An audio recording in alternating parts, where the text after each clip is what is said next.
Hey folks, Nick here from Another BookTube channel, and today I'll be reviewing the novel Challengers of the Unknown by Ron Goulart.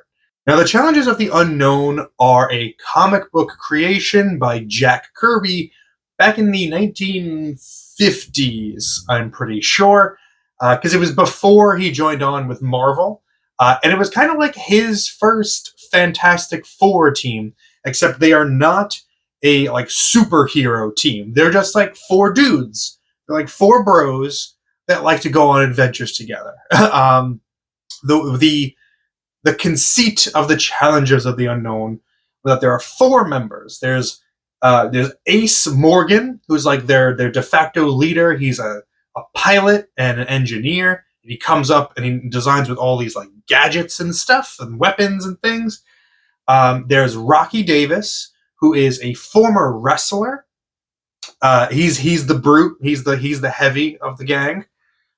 Red Ryan, who is, I guess, kind of like the Human Torch. He skews younger. He is an acrobat, a famed circus acrobat or something like that. And finally, you've got Prof. Haley or Professor Haley, who is an expert in like underwater exploration, something like that.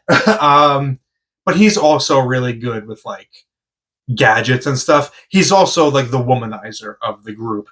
So these four individuals were all on the same flight together. They were like flying somewhere to get honored for their achievements in their respective fields. They entered a storm, and the storm downed their plane, and they should not have survived, but instead all four of them walked away completely unharmed. And so they made a pact in that moment to, they keep saying that they are living on borrowed time, so they want to use the time that they have now to explore the unknown, to face the things that other people are scared to face. And in the comics, what this leads to is them, chasing after monsters and fighting off against like robots and stuff like that. It's all very silly, and it's a tough premise for a novel, but I think Ron Goulart actually does a pretty good job with it here, although like not to amazing results. So in this novel, the challengers are recruited by the US government, and this is another one of those things that's like, this can only happen in a comic book. Like, these four people are just, like, they're not part of the military, like, they're not CIA, they're nothing. They're just a club. They're just like a group of bros who like to go on adventures and design their own weaponry, like really dangerous weaponry. And the US government is just like, hey, we need your help. Like, we're not going to send any of our actual branches of the military or anybody. We're going to send you four and this woman that helps you out sometimes named June Robbins, who is also like really extremely capable and a good fighter. We're going to send you to South America. I think it's Uruguay. Is Uruguay in South America? Okay, I just had to stop to make sure that Uruguay was in South America, because I am a typical American that does not know anything about geography outside of the United States. But yes, they are sent to Uruguay, where a local monster, like legend, has reportedly been spotted. And so they're being sent down there to deal with it because people are showing up like ripped to shreds. And while the challengers are down there, they of course stumble onto a much bigger conspiracy that doesn't have anything to do with the monster. It's just kind of like adjacent to it. But that's really what the bulk of this novel actually is about. The monster does take a back seat. And I mean, as counterintuitive as that sounds, I think that's really smart of Ron Goulart to do, because this is not a visual medium the way that the comics would be. In the comics, the monster is the thing. The monster would absolutely be the thing that gets the majority of the attention, that spends a lot of time on screen, because you'd have a great artist like Jack Kirby drawing it and having a lot of fun with it. You don't have that here. And it can get kind of boring writing superhero, or not superhero, but like comic book action when you don't have a comic book. So how do you supplement that? How do you make it work in a prose novel? Well, you create another plot of a military coup that's underway. You bring in, of course, this book's written in the 70s, so you bring in everyone's favorite villain, the Nazis. Like every book written at this time, especially one like based on comics, I feel like has to just bring in the Nazis.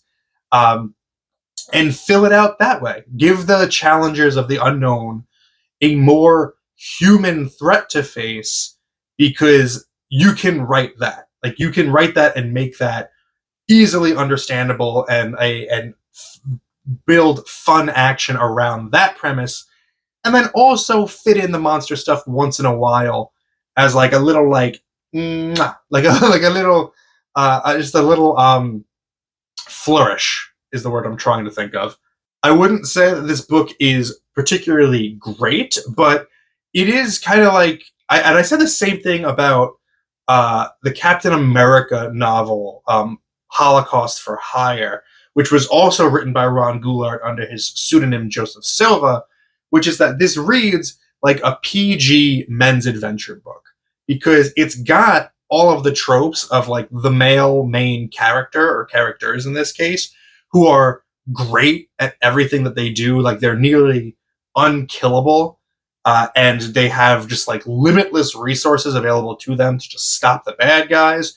You know, one of them at least is incredibly charming and a womanizer, and there is a good amount of violence in here. Like the monster really rips people apart and does some nasty stuff to them. So, but it's all very much ingestible for a younger audience, because I would imagine at this time, if you're reading Challengers of the Unknown, which was there even a Challengers of the Unknown active series in 71? So this book is actually 1977, and I looked it up, and there was a revival of the Challengers series right around that time. So I guess it makes sense that they would release this to kind of coincide with that. But still, this is pre-1980s, so comics were still very much for a younger audience, particularly DC and Marvel comics.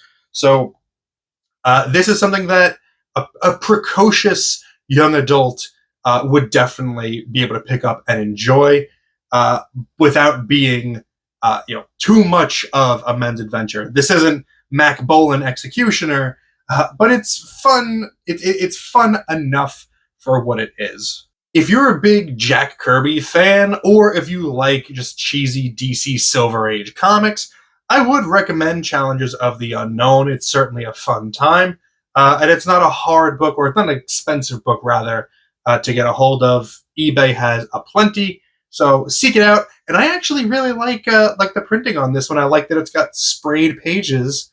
What a nice little, it's almost like a little deluxe edition of a book that's never been reprinted. So that's pretty fun. But my arbitrary and subjective grade for Challengers of the Unknown is going to be 7 out of 10.